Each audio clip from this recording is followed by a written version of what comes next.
नमस्कार दोस्तों, स्वागत है आप सभी का ड्रीम फ्यूचर एकेडमी के इस यूट्यूब प्लेटफॉर्म पर। इससे जस्ट पहले वाली वीडियो में हमने आपको सेल के बारे में पढ़ाया था कि बेसिक इसका इंट्रोडक्शन बताया था, सबसे छोटी कोशिका, सबसे बड़ी कोशिका और उसके जो भी विशेषता थी, सेल थ्योरी वगैरह किसने दी थी वो बताई थी।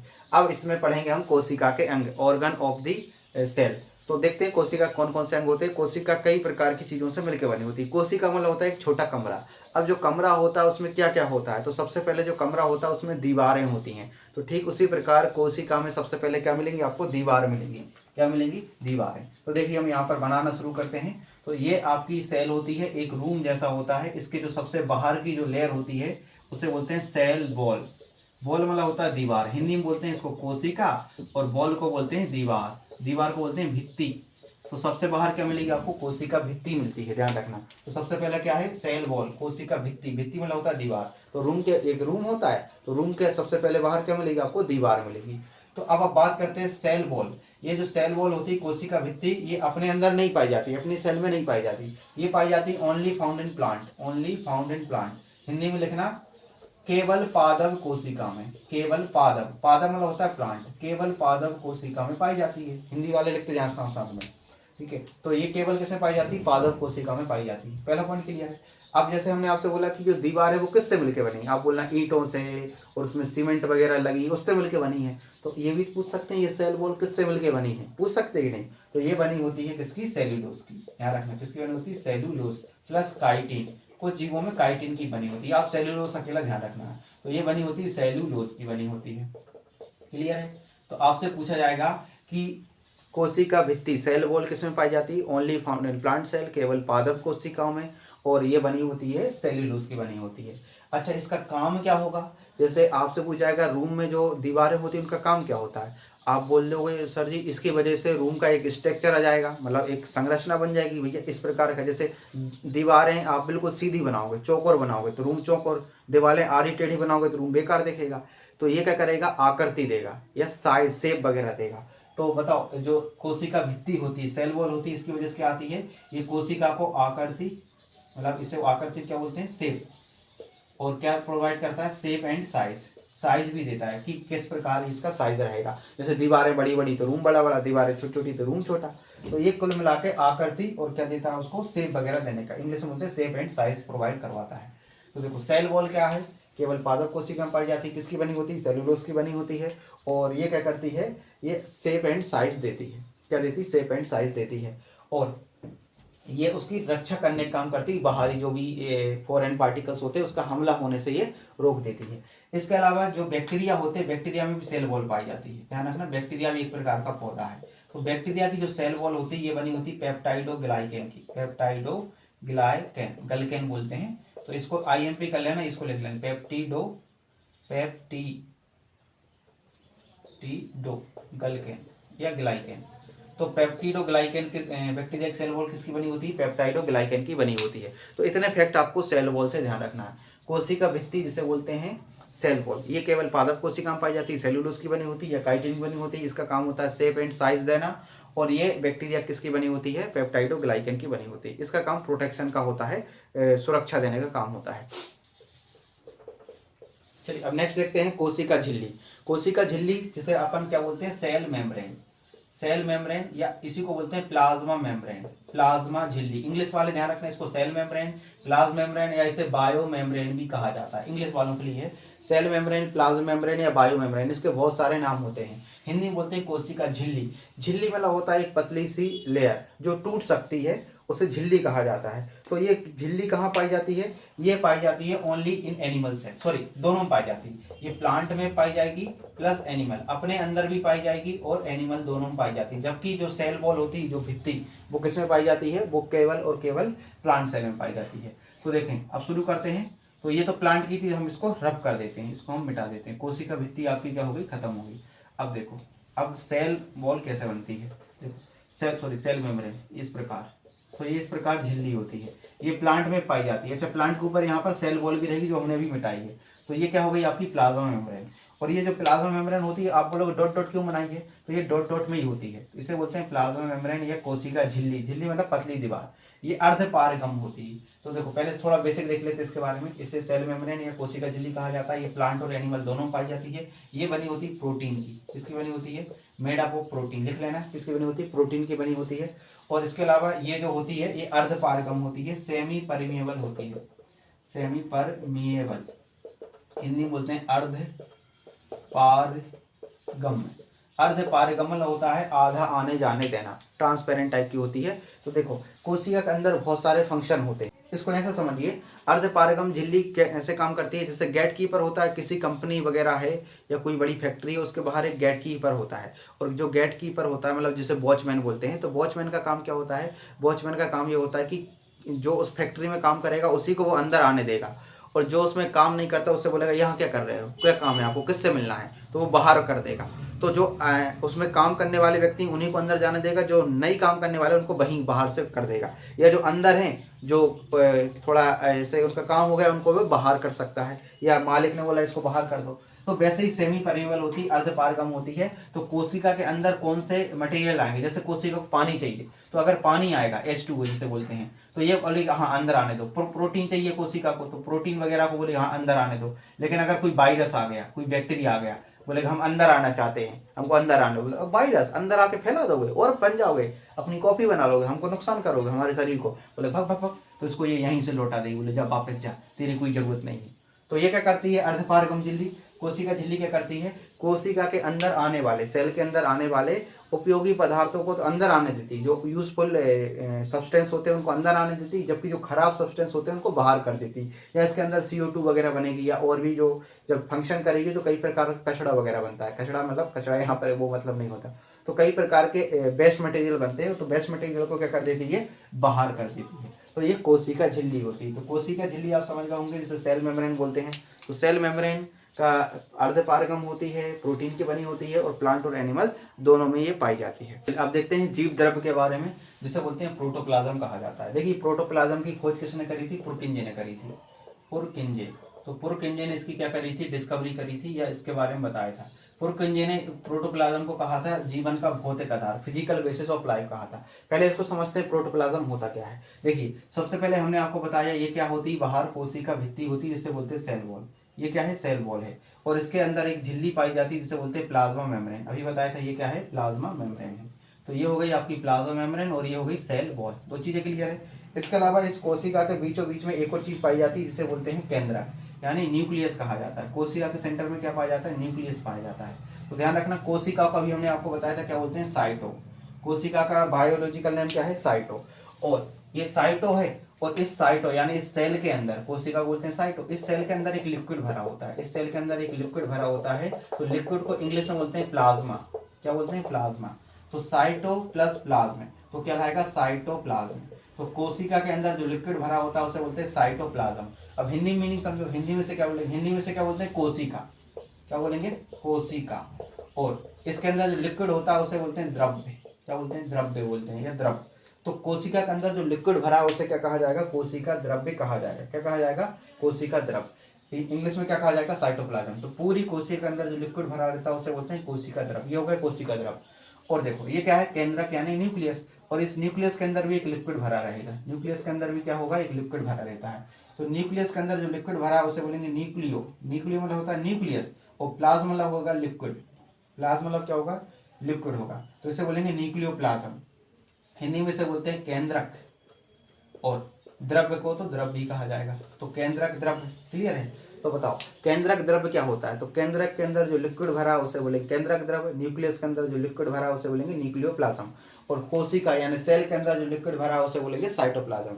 जब इन दोनों को जोड़ देंगे, किसको जोड़ देंगे, इस न्यूक्लियोप्लाज्म को और इस साइटोप्लाज्म को, दोनों को जोड़ देंगे, तो न्यूक्लियोप्लाज्म मतलब केंद्रक द्रव्य लिखना हिंदी वाले, प्लस साइटोप्लाज्म, क्या बोलेंगे, साइटोप्लाज्म। और इन दोनों को बोल के क्या कहा जाता है, प्रोटोप्लाज्म।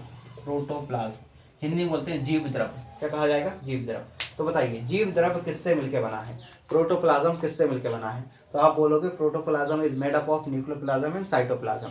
तो अब थोड़ा और डिटेल में पूछेंगे तो आप बताना, साइटोप्लाज्म कोशिका झिल्ली से लेके केंद्रक की जो झिल्ली होती है वहां तक पाया जाएगा, और केंद्रक के अंदर जो लिक्विड भरा है उसे बोलेंगे केंद्रक द्रव, तो वो कहलाएगा जीव द्रव। अब ये जीव द्रव जो होता है, समझ गए होंगे आप जीव द्रव है क्या।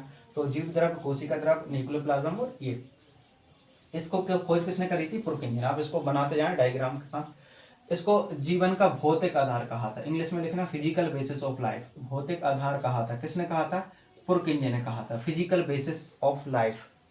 देखो इसी में आपका जीवन टिका हुआ है। जैसे सपोज करो अभी आप, जैसे आप लोग होंगे अभी, जब भी आपकी उम्र होगी 20-22 साल, 18-20 साल, तो आपका देखना आपके गाल भरे हुए होंगे। अभी आपके जो गाल हैं वो भरे हुए हैं, एकदम हाथ पैर भरे हुए हैं, आपकी बॉडी एकदम बिल्कुल में से कुछ लोग दुबले वगैरह वो बात अलग है, लेकिन फिर भी आपके अभी मोटे मोटे हो, अच्छे ठीक ठाक हो। लेकिन वहीं पर बूढ़े लोगों को देखना जो 70+ है या 60+ है, उनके देखना झुर्रियाँ पड़ जाती हैं चेहरों पर। क्या पड़ जाती हैं, झुर्रियाँ।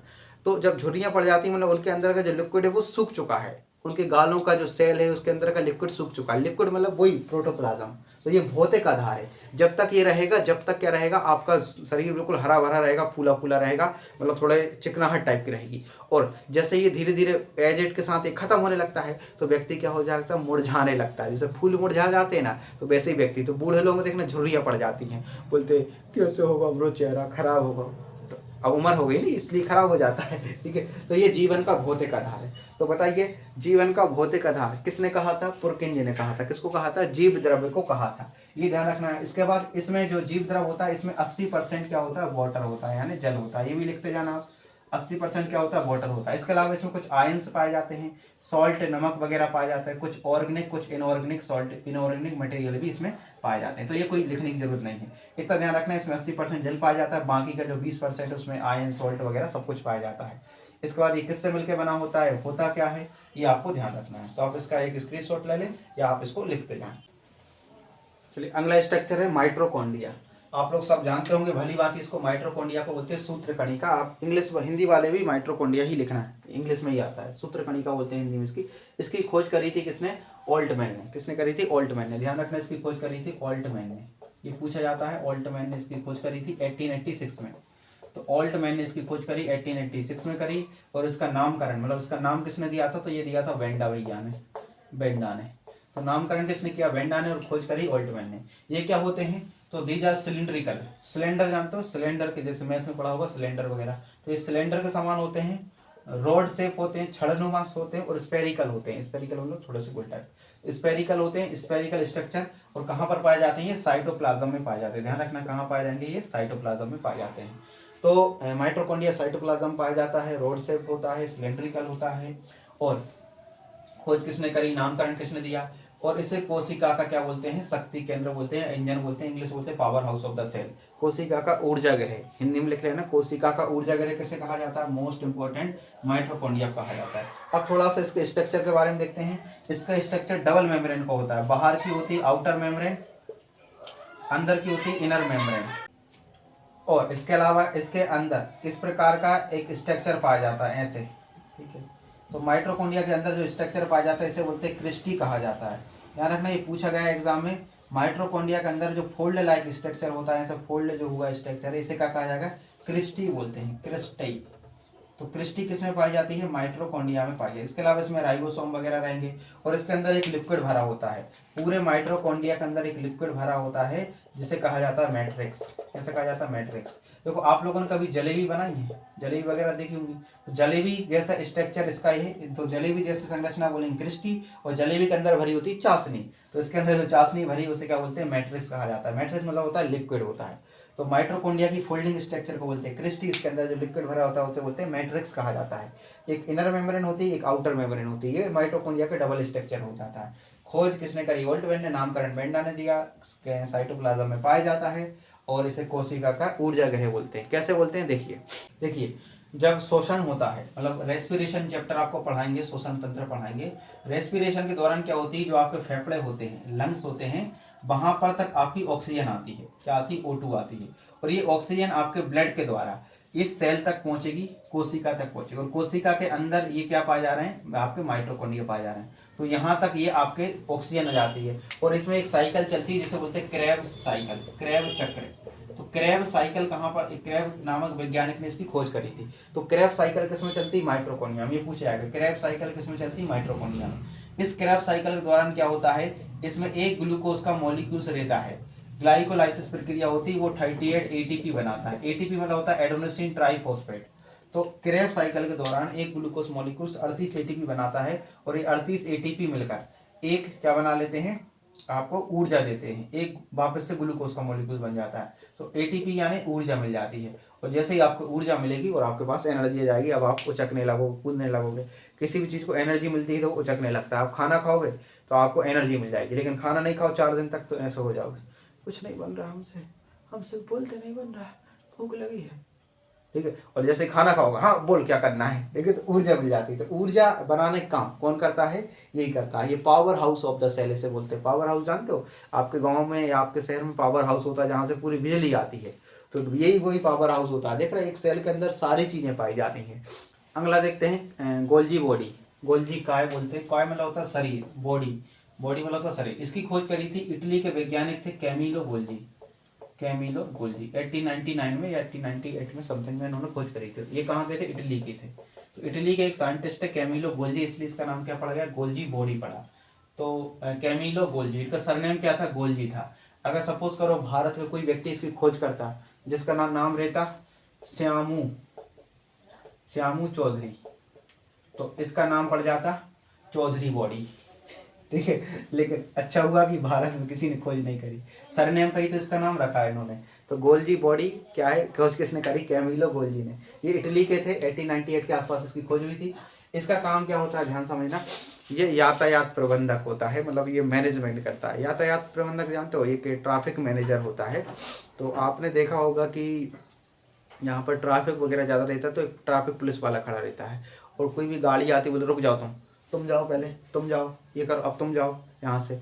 तो वही, तो जो भी मटेरियल उसमें आता है, मतलब जैसे इसमें कोशिका में कई प्रकार के मटेरियल आते हैं, कई प्रकार की चीज़ें बनती हैं, तो किसको कहाँ भेजना, किसको कहाँ नहीं भेजना, जैसे एनर्जी की ज़रूरत कहाँ पर पड़ेगी तो उसको कहाँ भेजना होता है, वो उसको वहाँ भेज देता है। जैसे सपोज करो अभी हम बोल रहे हैं तो हमको सबसे ज़्यादा एनर्जी कहाँ चाहिए, मुंह में चाहिए, और एनर्जी कहाँ बनती है, माइट्रोकोनिया, वही बताया था। तो माइट्रोकोनिया बनी एनर्जी, और पूरे पूरे शरीर में सेल है, पूरे शरीर में माइट्रोकोनिया माइट्रोकोनिया है, हमारे हर जगह क्या बन रहे होंगे, एटीपी यानी ऊर्जा बन रही होगी। तो ये उसको प्रोसेसिंग करके, उस एनर्जी को प्रोसेस करके वो पूरी खींच के हमारे मुंह में दे देगी, लो अब बोलते हैं, अब वो बोलते रहो, ठीक है। तो हमको एनर्जी की मुंह में जरूरत है। तो ये क्या करता है, ये इसका काम क्या होता है, वर्क है स्टोरेज। तो ये स्टोरेज करता है मटेरियल को, जो भी मटेरियल इसके पास आता है, एनर्जी वगैरह है, उसको स्टोरेज करेगा, उसको प्रोसेस करेगा, प्रोसेस मतलब होता है प्रसंस्करण करना, उसको पैक करके और भेज देता है। तो it is also called traffic manager. जो भी इसके पास आता है उसको ये भेजने का काम करता है, यातायात प्रबंधक भी कहा जाता है। तो एग्जाम में क्वेश्चन आता है, यातायात प्रबंधक किसको कहा जाता है, ट्रैफिक मैनेजर किसको कहा जाता है, गोल्जी बॉडी को कहा जाता है। समझ गए होंगे आप। उसके बाद अगला है वैक्यूल्स। वैक्यूल्स ये प्लांट में ज़्यादा बड़े मात्रा में पाए जाते हैं, ये प्लांट में थोड़े बड़े होते हैं, और एनिमल जो सेल होती है उसमें छोटे होते हैं, ये ध्यान रखना। ये वैक्यूल्स क्या होते हैं बता रहे हैं अभी आपको, देखो ये सेल है, ये सेल का क्या है, केंद्रक के न्यूक्लियस, और इसके अंदर इस प्रकार के एक रसधानी पाई जाती है, एक इस प्रकार का एक डब्बा टाइप का होता है, बोतल वगैरह होती है इस प्रकार बोतल जैसी। तो इसमें भरा होता है, लिक्विड भरा होता है। तो storage of water and toxic material, तो जो भी प्लांट के अंदर पानी वगैरह की जरूरत पड़ेगी या अपने अंदर पानी की जरूरत पड़ेगी तो वो किस में भरी होती है, इस वैक्यूल्स के अंदर भरी होती है। तो वैक्यूल का काम क्या होता है, storage of water and toxic material या अदर मटेरियल। तो ये हो गया आपके वैक्यूल्स के बारे में हो गया। तो ये इसको इतना ही रहने देते हैं इस वीडियो को। इसके बाद जो नेक्स्ट पार्ट रहेगा उसमें जो बचे कुछ ऑर्गन है उनके बारे में हमको पढ़ा देंगे। Thank you.